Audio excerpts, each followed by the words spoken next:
Good morning বন্ধুরা। তোমরা কি সবাই ঘুম থেকে উঠে গেছো? লাঞ্চ বক্স গুছিয়ে নিয়ে যাচ্ছ?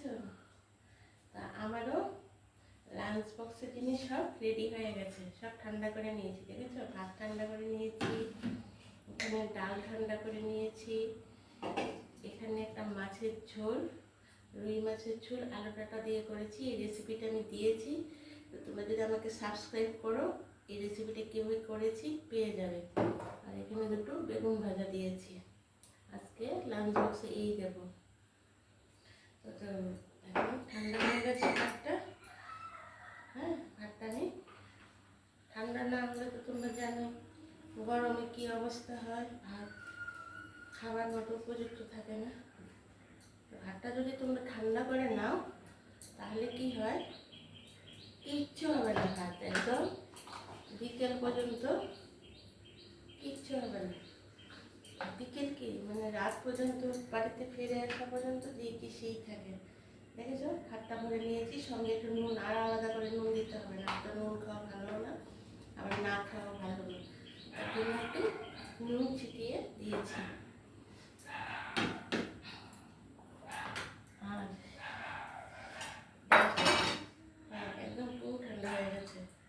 পাতলা মসুর ডাল, যা গরম পড়েছে, পাতলা মসুর ডাল। আর এখানে দিয়েছি হালকা পাতলা করেই ডাঁটা আলু দিয়ে রুই মাছের ঝোল, আলু ডাঁটা দিয়ে রুই মাছের ঝোল। ওই আমার মেয়ে মাছটা তার খেতে জন্য ওই ডাল ভাজা এসবই খায় বেশি, কিন্তু খেতে চায় না, তবু দিয়ে দিই। দরকার তো প্রতিদিন একটু মাছ খাওয়া, নাহলে মাংস ডিম। আর বেগুন ভাজা, ওই দেখা যাবে মাছটা অর্ধেকটা খেয়েছে, ওই ডাল ভাজাটা দিয়ে একটু খেয়েছে, তবু দিয়ে দিই। না দিলে তো ভালো লাগে না, নিজেদের খেতে।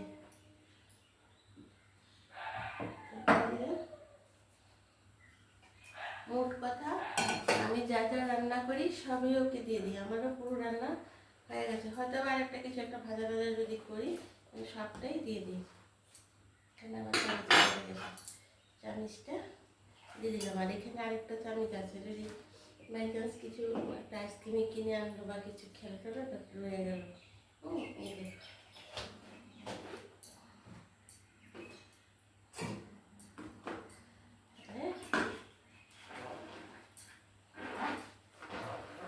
আমার লাঞ্চ বক্স রেডি হয়ে গেছে। বন্ধুরা, তোমার আমার লাঞ্চ বক্স রেডি হয়েছে কিনা, মানে রেডিটা মানে তৈরি যে করেছি সেটা তোমাদের পছন্দ হয়েছে কিনা তোমরা কমেন্ট করে অবশ্যই জানাবে, আর সঙ্গে একটা সাবস্ক্রাইব করে দেবে। হ্যাঁ, আর আমার তো জানোই এই রান্না জাত করেছি যে এই মাছের ঝোলটাও দেবো, তাছাড়া দুপুরেও লাঞ্চে আসছি, বিকেলেও চায়নাতে আসছি, সব ভিডিওগুলি এই সাবস্ক্রাইব করলে সব দেখতে পারবে। তাহলে বন্ধুরা এখন রাখি, অনেক কাজ পড়ে আছে, পরে আবার তোমাদের সাথে কথা বলবো। টাটা, বাই বাই, সবাই ভালো থেকো।